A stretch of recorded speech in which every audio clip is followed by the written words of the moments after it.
A few days ago, I got a chance to look at the City of Portland's progress on the Southwest 4th Avenue Improvement Project. This is a 1.3-mile project between Southwest Sheridan and West Burnside.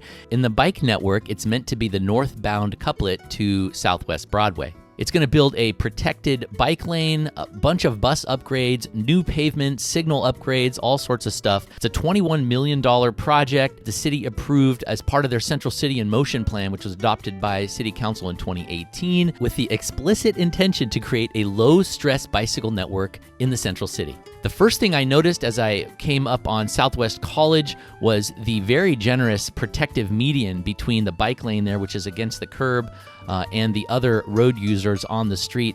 Quite a bit of protection there. I'll have to ask PBOT about the decision to make the median that wide and not make the bike lane wider. I'm sure it's got something to do with just how the space was allocated on the street and maybe with the safety of turning movements, but I'll get that answer and include it in my coverage in the future. But overall, this is kind of an unprecedented project in Portland. This is going to be the best, at least on paper. We don't know how it's going to work in real life, but this is probably the highest quality bike project that the City of Portland has ever built. This is the section between College and I believe Harrison. At Harrison, the streetcar tracks force the bike lane up onto the sidewalk. So that's going to be interesting to see, having a bike route right on the sidewalk. You can see the markings there to help separate the people walking from biking. And then at Montgomery, the bike lane has to cross back over the streetcar tracks. I'm really curious how this is going to work out. You can see the markings here.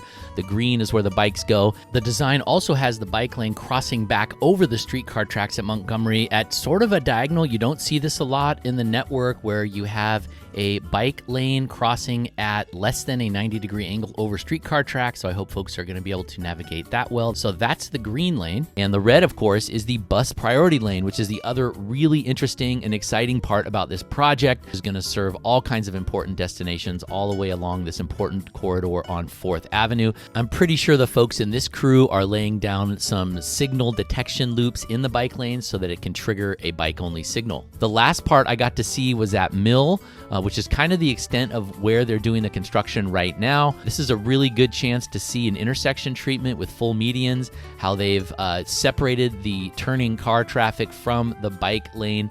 Again, keep in mind that this project is going to come with a host of signal upgrades. So when you have these high volume crossing movements, you're going to have dedicated signals for the bike users and the car users. I hope this whets your appetite for what's to come on 4th Avenue. I know a lot of folks are really excited to see what Portland can do when it actually has the budget to build the kind of bikeway that a lot of us have been waiting decades for. This is it, folks.